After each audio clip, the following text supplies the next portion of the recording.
Bienvenidos, estimados hermanos, que la paz de nuestro Señor Jesucristo esté con cada uno de ustedes. Tu hermano en Cristo, Marvin Corado, te da una cordial bienvenida con la reflexión del Evangelio de este día. Hoy, el tema que queremos compartir con ustedes es: ¿cuál es el fuego? Hay un fuego y hay juego. A veces confundimos las palabras o confundimos el entendimiento de la palabra. ¿Por qué? Hoy queremos compartir con ustedes la palabra fuego, fuego que arde, fuego que quema, y no la palabra juego. Juego es de jugar fútbol, jugar basquetbol, jugar béisbol, softball, etcétera, jugar un deporte.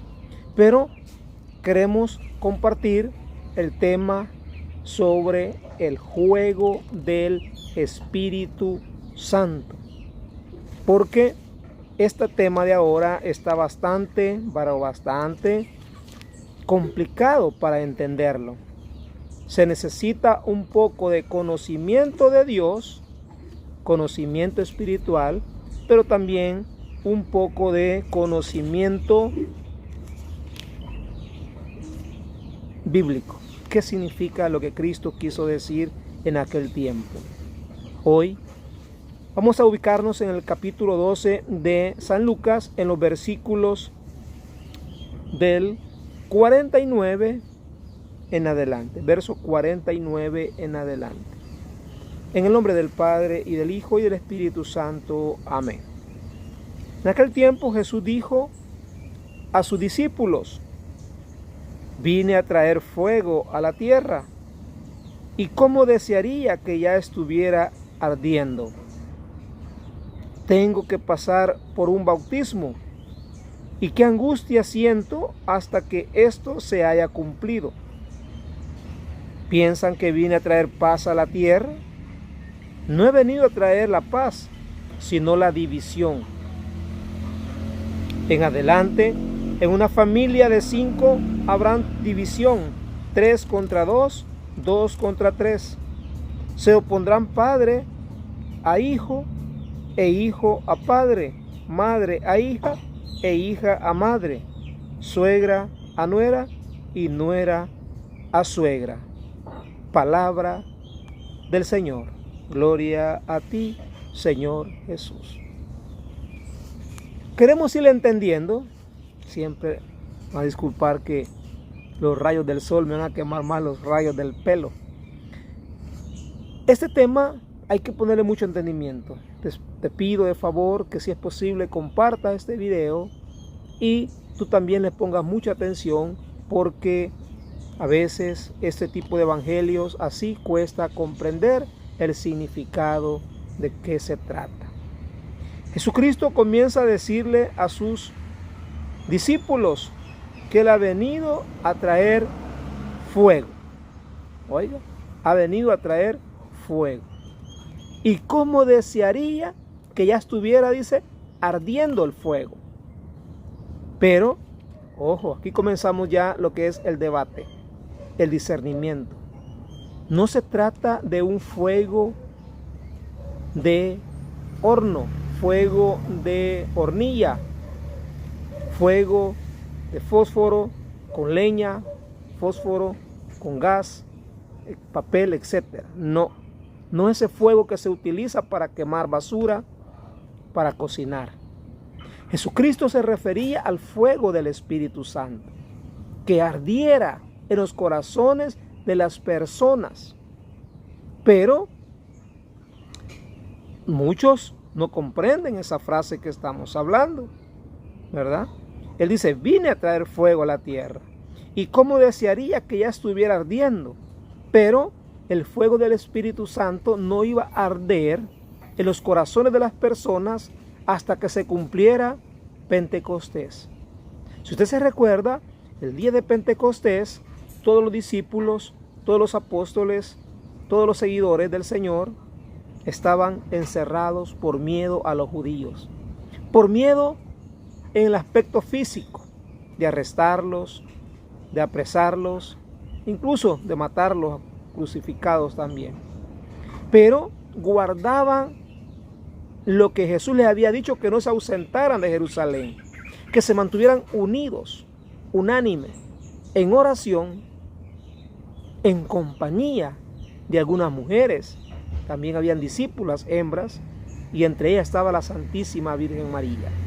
Eso lo podemos encontrar en el capítulo 1 de los Hechos de los Apóstoles, allá por el versículo 14 más o menos. Ahí donde nos habla de esa relación entre arder el fuego. Ya en el capítulo 2 de los Hechos se realiza Pentecostés. Y las personas que no conocían a Cristo, que no lo conocieron, no entendían lo que estaba surgiendo entre los apóstoles, porque algo ardía en sus corazones.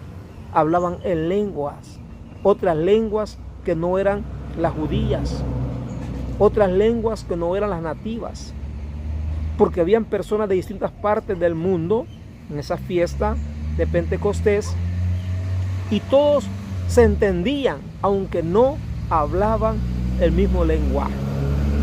Es como que yo hablo en español y estoy orando con un gringo, con un portugués. Estoy hablando, me pongo a pensar, con un francés. O sea, lenguas totalmente extrañas a la mía. Y sin embargo, en el momento de la oración, todos se entendían lo que decía. ¿Por qué, estimados hermanos? Porque el fruto del fuego del Espíritu Santo, aunque yo no entienda lo que aquel hombre, aquella mujer digan en su lengua, pero la armonía de la paz, la armonía del amor, la armonía de, por ejemplo, yo no estoy comiendo, ellos están comiendo algo, comparten conmigo. Eso es ver que el otro hombre habla el mismo lenguaje mío del amor, el lenguaje del amor. Entonces, hablar en lengua, también lenguas que vienen de Dios, lenguas espirituales del cielo, pero no lenguas de las que utilizan los hermanos separados, ¿verdad? Son lenguajes aprendidos, lenguas de palabras, a lo mejor en griego, a lo mejor en hebreo, a lo mejor lenguas así. La Iglesia Católica tiene su propia lengua. Usted sabe que la lengua es latín. Y la lengua latín, como es una lengua original de la Iglesia, una lengua que incluso llega a ser santificada para que incluso imagínense, los poseídos por demonios lo han dicho, que cuando un sacerdote, un obispo, o el papa, o un laico que ora en lengua, la lengua latina, Satanás le tiene miedo, tiembla, porque sabe que ese lenguaje es un lenguaje consagrado, un lenguaje sagrado para la iglesia y es propio de la iglesia.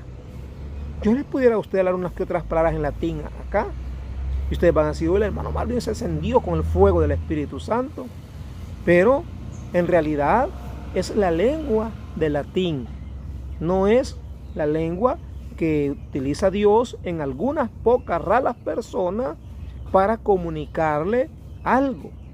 Recordemos que Pablo dice que el que ora en lengua, habla directamente con Dios y Dios con él. Pero hasta ahí nada más esa relación. Y tiene que haber un intérprete, es decir, un segundo o un tercero que Dios va a utilizar para interpretar, entender lo que le está diciendo Dios al hermano que está orando en otra lengua. Y lo que el hermano también le dice a Dios. Es decir, si no es así, es que ahí no hay una oración de orden. Y entonces ya no es Dios el que hablaría, que no sería el don de lengua de verdad, sino que ya unas lenguas pero aprendidas, lenguas amañadas podemos decir, ¿verdad? Aprendidas pues de personas estudiadas de lenguas hebreas. Entonces, hermano, Jesucristo quería que ese fuego siguiera quemando los corazones, ardiendo en las personas. Pero eso no iba a pasar, repito, hasta que se cumpliera lo que él iba a realizar. El siguiente paso, tengo que pasar por un bautismo. Y qué angustia siento hasta que esto se haya cumplido. Este bautismo que Cristo habla aquí en esta oportunidad no se refiere al bautismo del agua, cuando lo bautizó Juan el Bautista, hermanos. Se refiere al bautismo de sangre, cuando iba a ser crucificado. ¿Vea? Es decir, que la crucifixión en Cristo, eso es lo que él estaba con aquel pensamiento, ¿verdad? Como me angustio, dice el mismo Cristo, que era Dios, imagínense, en su ser de persona, en su ser humano, en su carne, sentía angustia. ¿Cuándo va a ser? ¿En qué momento se va a llevar a cabo eso? O sea, él lo sabía que iba a realizar y que iba a pasar por ese bautismo. Pero para que eso se diera, fíjese bien lo que hace también el Espíritu Santo en la familia. Ahí llega una división.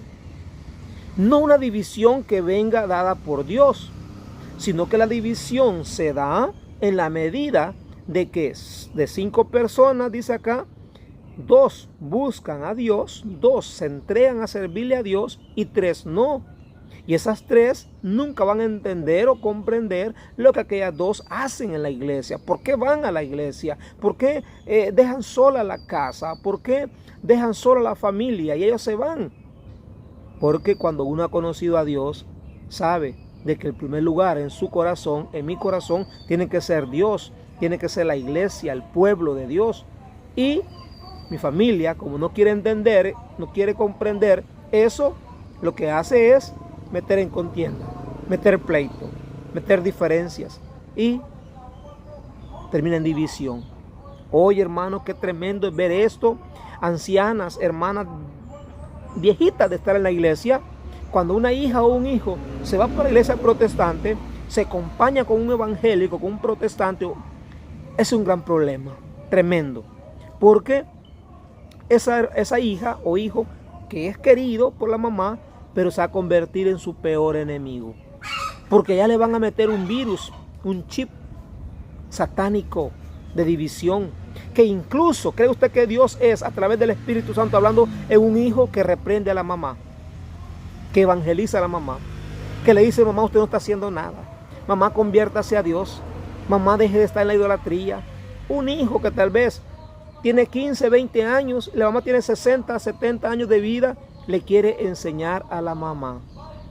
Obra de Satanás. Vea, la paz es fruto del Espíritu Santo. La paz es fruto de que ahí en esa familia está Dios. Hay armonía, hay tranquilidad, hay sonrisa, hay alegría, no hay división.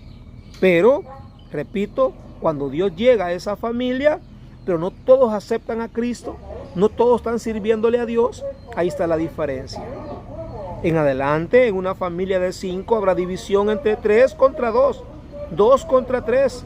Se opondrá el padre al hijo, o el hijo al padre, la madre a la hija a la madre, etc. Porque, ya lo acabo de mencionar, el papá, si el hijo que ha buscado a Dios, vos ya te arruinaste, vos ya te diste quizás mujer, vos ya no sos hombre, porque solo en la iglesia querés pasar, etc. Si a la pobre mamá que va a la iglesia, el hijo: mamá, usted no pasa en la casa, usted ni comida nos quiere dar, usted se va y nos deja sin café, ¿verdad? La hora de la tarde, de 3 de la tarde, se va para la iglesia, no les hizo café, no les dio pan, etc. Y a los hijos enojados con los papás, porque, estamos aclarando, no han conocido a Dios. Por eso dice Cristo. Pero entendamos esto, cuando Él dice: ¿piensan que he venido a traer paz a la tierra? No, he venido a traer la paz, sino la división. Pero no es que Cristo se refiere a que Él es un hombre que viene a dividir. No, Él es Dios. Y la división, ya lo dije, porque no es por culpa de Dios, es por culpa de la persona que no comprende que Dios quiere unir, Dios quiere dar la paz, pero a toda la familia, no solo a 3, o no solo a 2, y 3 no, etc. Comprendamos mejor la Sagrada Escritura, pidámosle a Dios el discernimiento, pidámosle a Dios cómo interpretarla, porque les dije, este tema juega con un montón de palabritas que nos puede confundir. Cuidado. Lucas capítulo 12, versos del 49 al verso 53. Léela en tu casita, estúdiala mejor. Y si no logras entender, escríbeme, mándame un mensajito, no tengas pena. Yo te los contesto, ¿verdad? Así te pido que compartas nuestros videos para que otras personas también puedan alimentar su fe. Bendiciones para todos.